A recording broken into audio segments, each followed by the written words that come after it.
Welcome back to clean news Rajasthan. चलिए देखते हैं राजस्थान की 15 फटाफट बड़ी खबरों को। धर्मांतरण मुद्दे पर वह पदाधिकारियों ने की सीएम अजय लाल से मुलाकात, कठोर कानून बनाने की मांग। अवैध धर्मांतरण की घटनाओं को लेकर विश्व हिंदू परिषद गंभीर है। इस मुद्दे पर शुक्रवार को विश्व हिंदू परिषद के प्रतिनिधिमंडल ने सीएम अजय लाल शर्मा से मुलाकात की। इस तरह की घटनाओं पर अंकुश लगाते हुए कठोर कानून बनाने की मांग की। प्रतिनिधिमंडल में शामिल विश्व हिंदू परिषद के केंद्रीय अध्यक्ष अशोक कुमार, क्षेत्रीय संगठन मंत्री राजा राम, क्षेत्रीय मंत्री सुरेश उपाध्याय सहित प्रांत पदाधिकारी परमेश्वर सुंदर कटारिया, राधेश्याम गौतम और विवेक दिवाकर ने राज्य सरकार से अवैध धर्मांतरण के विरुद्ध कठोर कानून बनाने की मांग की। विहिप केंद्रीय अध्यक्ष आलोक कुमार ने कहा कि प्रदेश में धर्मांतरण के षड्यंत्र को सुनियोजित तरीके से फैलाया जा रहा है। उन्होंने कहा कि अवैध धर्मांतरण के मामलों पर अंकुश लगाते हुए कठोर कानून लागू किया जाए। अजमेर का एलिवेटेड ब्रिज फिर खुला, कोर्ट के आदेश के बाद यातायात बहाल।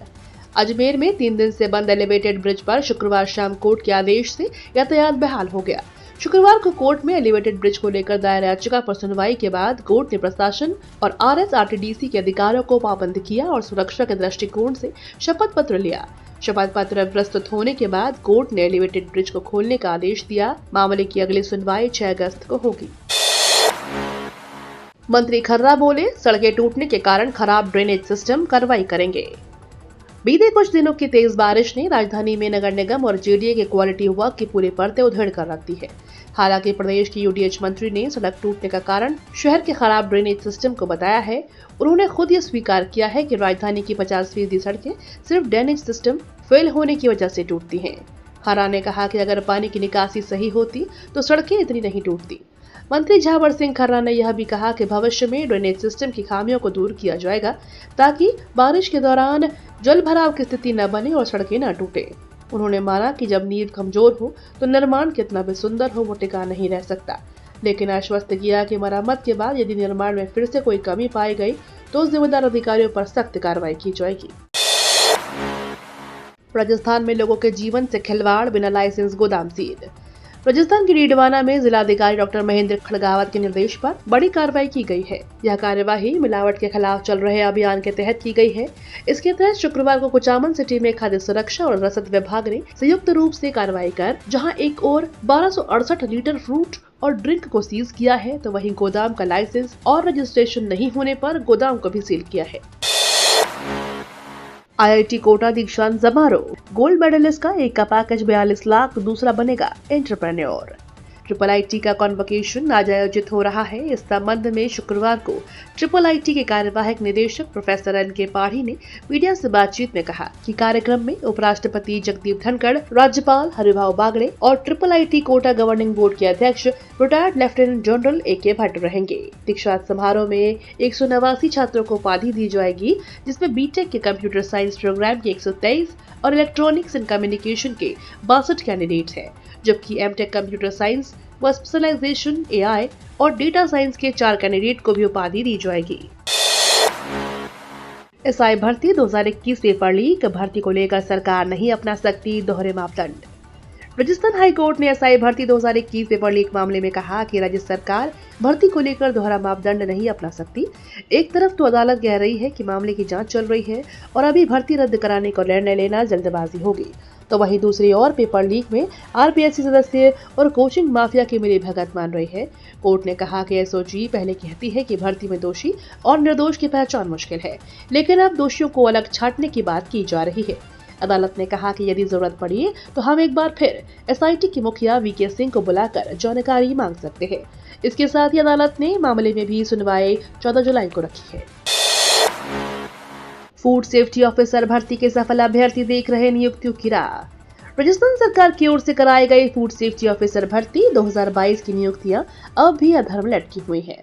200 पदों पर चयन प्रक्रिया पूरी होने और RPSC की ओर से सिफारिशें भेजे जाने के बावजूद अभ्यर्थी आज भी नियुक्ति आदेशों के इंतजार में है।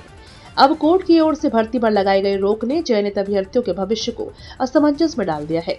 उन्होंने राज्य सरकार से इस भर्ती पर कोर्ट में दमदारी से पैरवी कर स्टे जल्द से जल्द हटवाकर चयनित अभ्यर्थियों को तत्काल नियुक्ति देने की मांग की। राज्यपाल से मिला फोटो का प्रतिनिधिमंडल, महाराष्ट्र में हिंदी भाषी व्यापारियों की सुरक्षा की मांग। Federation of Rajasthan trade and industry के प्रतिनिधिमंडल ने शुक्रवार को राज्यपाल हरिभाऊ बागड़े से मुलाकात की। इस मौके पर राजस्थान के सामाजिक और आर्थिक विकास के साथ समसामाजिक विषयों पर चर्चा हुई।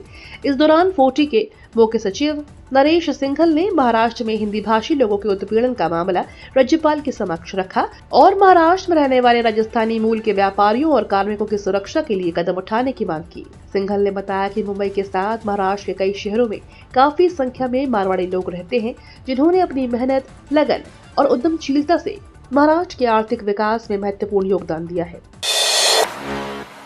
आजादी के बाद का स्वर्णिम भारत किताब पर विवाद, गहलोत बोले रोक लगाना हास्यास्पद। राजस्थान के स्कूलों की 12वीं कक्षा में पढ़ाई जाने वाली पुस्तक आजादी के बाद का स्वर्णिम भारत को लेकर अब सियासत गरमाने लगी है। शिक्षा मंत्री ने इस किताब को पढ़ने पर रोक लगाने का ऐलान किया तो पूर्व मुख्यमंत्री अशोक गहलोत ने भाजपा सरकार पर निशाना साधा है। अशोक गहलोत ने कहा कि इस किताब पर रोक लगाना हास्यास्पद है। यह तथ्य है कि आजादी के बाद सबसे ज्यादा सरकारें कांग्रेस की रही हैं। इस देश को नई ऊंचाई को ले जाने वाला श्रेय कांग्रेस सरकारों और प्रधानमंत्रियों को ही मिलेगा। हनुमान बेनीवाल ने आवास खाली करने के नोटिस पर जवाब देने के लिए 18 जुलाई तक का मांगा समय। राष्ट्रीय लोकतांत्रिक पार्टी के संयोजक हनुमान बेनीवाल ने सरकारी आवास खाली करने के नोटिस के जवाब के लिए 18 जुलाई तक का समय मांगा है। उनके वकील ने शुक्रवार को अतिरिक्त जिला कलेक्टर द्वितीय आशीष कुमार के समक्ष वकालतनामा पेश कर यह मांग की। वहीं अन्य दो पूर्व विधायक पुखराज गर्ग और नारायण बेनीवाल की ओर से न तो कोई जवाब दिया गया और न ही वे उपस्थित हुए। अधिकारियों के अनुसार अब इस मामले की अगली सुनवाई 18 जुलाई को होगी। उसी दिन आगे की कार्यवाही तय की जाएगी। मामला प्रशासन की निगरानी में है। राजस्थान में तबादलों की राह देखते शिक्षक, 1.5 साल बाद भी ट्रांसफर पॉलिसी का कोई नाम नहीं। राजस्थान की शिक्षा व्यवस्था इन दिनों असमंजस के दौर से गुजर रही है। एक और सोशल मीडिया पर शिक्षक वर्ग के तबादलों को लेकर अफवाहों का बाजार गर्म है। वहीं दूसरी ओर सरकार की ओर से ट्रांसफर पॉलिसी को लेकर ठोस निर्णय नहीं लिया जा रहा। शिक्षा मंत्री मदन दिलावर ने हाल ही में ट्रांसफर लिस्ट आने की खबरों को भ्रामक बताते हुए कहा कि ऐसी कोई सूची नहीं आ रही। राजस्थान में सरकारी शिक्षकों के स्थानांतरण लंबे समय से एक संवेदनशील मुद्दा रहा है। मौजूदा सरकार ने भी अपने चुनावी संकल्प पत्र में पारदर्शी और समयबद्ध ट्रांसफर पॉलिसी लागू करने का वादा किया था, लेकिन 1.5 साल बीत जाने के बावजूद न तो नीति को अंतिम रूप दिया गया है और न ही स्थानांतरण प्रक्रिया शुरू हुई है। भारत को खेल महाशक्ति बनाने का महत्वाकांक्षी कदम, खेलो भारत नीति से आएंगे कई बड़े बदलाव। प्रधानमंत्री नरेंद्र मोदी के नेतृत्व में केंद्रीय मंत्रिमंडल द्वारा शुरू की गई यह नीति 2001 की राष्ट्रीय खेल नीति का स्थान लेती है। यह नीति 2047 तक भारत को वैश्विक खेल महाशक्ति बनाने के महत्वाकांक्षी लक्ष्य के अनुरूप तैयार की गई है, जिसमें 2036 ओलंपिक की मेजबानी पर विशेष ध्यान है। यह नीति 5 स्तंभों पर आधारित रणनीतिक रोड मैप प्रस्तुत करती है। वैश्विक मंच पर उत्कृष्टता, आर्थिक विकास हेतु खेल, सामाजिक विकास हेतु खेल, जन आंदोलन के रूप में खेल और राष्ट्रीय शिक्षा नीति 2020 के साथ एकीकरण है। जयंत चौधरी दे रहे राजस्थान में तीसरे मोर्चे का संकेत। केंद्रीय मंत्री और राष्ट्रीय लोकदल के अध्यक्ष जयंत चौधरी अब राजस्थान में राजनीतिक जमीन तलाशने में लगे हुए हैं। इससे भाजपा की मुश्किलें बढ़ सकती हैं।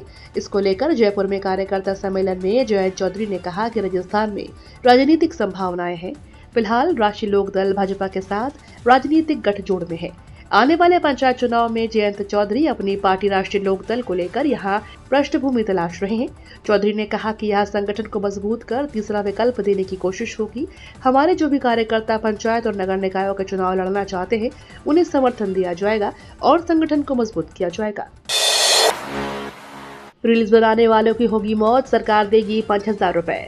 अगर आपको रील बनाने का शौक है तो भारत सरकार ने एक अनोखी पहल शुरू की है, जिसमें आप अपने रील बनाने के टैलेंट को दिखाकर 5000 रुपए तक का नकद इनाम जीत सकते हैं। यह मौका जल जीवन मिशन और स्वच्छ भारत मिशन ग्रामीण के तहत शुरू की गई स्वच्छ सुजल गाँव रील मेकिंग प्रतियोगिता का हिस्सा है।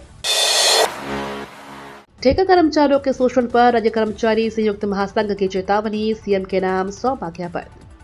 अखिल राजस्थान राज्य कर्मचारी संयुक्त महासंघ ने राजस्थान सरकार के बजट 2025 में ठेका कर्मचारियों के लिए की गई घोषणा को लागू न करने की गहरी नाराजगी जताई है।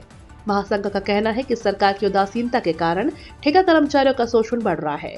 महासंघ के प्रदेशाध्यक्ष गजेंद्र सिंह राठौर के नेतृत्व में एक प्रतिनिधिमंडल ने जिला कलेक्टर के माध्यम से मुख्यमंत्री भजनलाल शर्मा को ज्ञापन सौंपा। इसमें बजट घोषणा संख्या 97-5 का हवाला देते हुए कहा गया है कि सरकार ने ठेका कर्मचारियों को ठेकेदारों के शोषण से बचाने के लिए एक संस्था गठित कर नियम बनाने का वादा किया था। सरकार ने उच्च अधिकारियों को 3 महीने में यह काम पूरा करने के निर्देश दिए थे, लेकिन 5 महीने बीत जाने के बाद भी न कोई आदेश जारी हुआ और न कोई प्रक्रिया शुरू की गई। ये तो थी राजस्थान की बड़ी खबरें। रोजाना सबसे पहले अपडेट पाने के लिए क्लीन न्यूज राजस्थान को अभी सब्सक्राइब करें।